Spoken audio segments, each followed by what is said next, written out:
सर्दी की रात थी। ठंडी हवा हड्डियों को कँपा रही थी। सीमा ने अपनी 8 साल की बेटी शान्या का हाथ मजबूती से पकड़ा रखा था।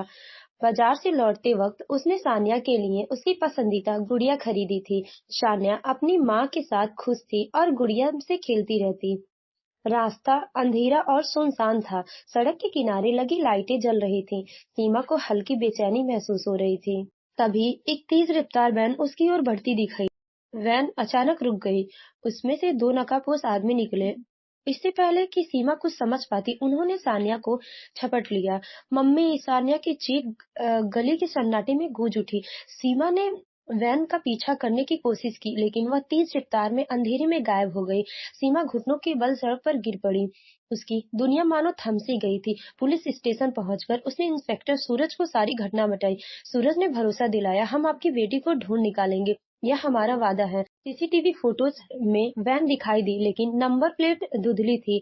दूसरी ओर सीमा को धमकी भरा फोन आया, 25 लाख तैयार रखो और पुलिस को खबर दी तो तुम्हारी बेटी की लाश मिलेगी। जब पुलिस ने सीमा से पूछा कि उसकी किसी से दुश्मनी है, तो सीमा ने अपने देवर रुद्र का नाम लिया। सीमा ने कहा, रुद्र हमेशा से संपत्ति को लेकर मेरे पीछे पड़ा था। उसने कई बार मुझे धमकाया कि मुझे शक है कि यह उसी की हरकत है। पुलिस ने रुद्र को हिरासत में ले लिया। पूछताछ के दौरान रुद्र ने सख्ती से इनकार कर दिया। रुद्र ने कहा, मैंने कुछ नहीं किया है। भाभी गलत समझ रही हैं। मैं खुद अपनी भतीजी से बहुत प्यार करता हूँ। रुद्र ने आगे कहा, अगर आप मुझे रिहा कर दें तो मैं खुद इस मामले में आपकी मदद करूंगा। पुलिस की शुरुआती जांच से रुद्र के खिलाफ कुछ ठोस सबूत नहीं मिले। इंस्पेक्टर सूरज ने उसे निगरानी में रखते हुए रिहा कर दिया। रुद्र ने कहा, मैं सान्या को ढूंढने में आपकी मदद करूंगा।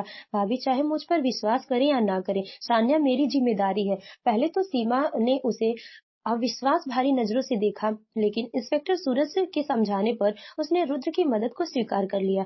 रुद्र ने अपनी पूरी जान पहचान का फायदा उठाकर अपने स्तर पर जांच शुरू की। उसे पता चला कि हाल ही में एक संदिग्ध वैन को शहर के बाहरी इलाके में देखा गया था। रुद्र ने पुलिस को बताया, मैंने खुद उस इलाके में कुछ अजीब गतिविधियां देखी हैं। रुद्र ने सीमा को दिलासा दिया, भाभी मैं कुछ भी करके सान्या को वापस लाऊंगा। मैं जानता हूँ कि आप मुझ पर शक करती हैं, लेकिन यह समय आपके शक खत्म करने का नहीं है। रुद्र ने पुलिस को बताया कि जंगल के पास एक सुनसान झोपड़ी में जहां एक संदिग्ध गतिविधियां हो रही हैं। पुलिस ने छापा मारा, लेकिन वहां केवल एक जली हुई नोटबुक मिली, जिसमें लिखा था, प्लान बदल गया है, उसे दूसरी जगह ले जाओ। यह स्पष्ट हो गया कि अपहरण पुलिस से एक कदम आगे है। सीमा को दूसरी धमकी भरा फोन आया, अगर पैसे तैयार नहीं हुए तो बेटी की लाश मिलेगी। इस बीच रुद्र ने झोपड़ी के पास ताजा गाड़ी के निशान देखे। रुद्र ने अपने पुराने दोस्तों से जानकारी जुटाई। उसे पता चला कि राकेश नाम का एक व्यक्ति इस अपराध में शामिल हो सकता है। रुद्र ने कहा, राकेश ने भाभी के बारे में बातें की थी। मुझे यकीन है कि वह इस सब के पीछे है। रुद्र ने खुद को खतरे में डालकर राकेश से मिलने का नाटक किया। उसने चतुराई से राकेश का बातचीत रिकॉर्ड की। राकेश अपने साथियों से कह रहा था, सान्या को जंगल की दूसरी झोपड़ी में ले जाओ, पैसे मिलते ही सब खत्म कर देंगे। इंस्पेक्टर सूरज ने राकेश को गिरफ्तार करने की योजना बनाई। सीमा ने पैसे देकर अपहरणकर्ताओं से मिलने की बात मानी। रुद्र ने सीमा का साथ दिया। भाभी आप अकेली नहीं जाएंगी, मैं आपके साथ जा रहूंगा, चाहे जान ही क्यों न चली जाए। जब सीमा ने अपहरणकर्ताओं को पैसे सौंपा, रुद्र ने चुपके से सान्या को झोपड़ी से बाहर निकाला। अचानक अपहरणकर्ताओं ने गोलियां चलानी शुरू की। रुद्र ने सान्या को बचाते हुए खुद को ढाल बना लिया। उसके कंधे पे गोली लग गई, लेकिन उसने हार नहीं मानी। रुद्र ने कहा, भाभी सान्या को ले जाइए, मैं इन्हें रोकूंगा। पुलिस ने अपहरणकर्ताओं को काबू में कर लिया। राकेश और उसके साथी गिरफ्तार हो गए। सान्या अपनी माँ के बाहों में थी।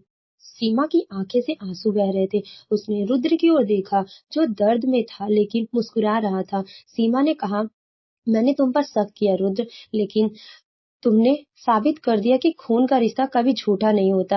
रुद्र ने कहा, भाभी मुझे खुशी है कि मैं अपनी भतीजी को बचा लिया। मैं हमेशा आपके और सान्या के साथ हूँ।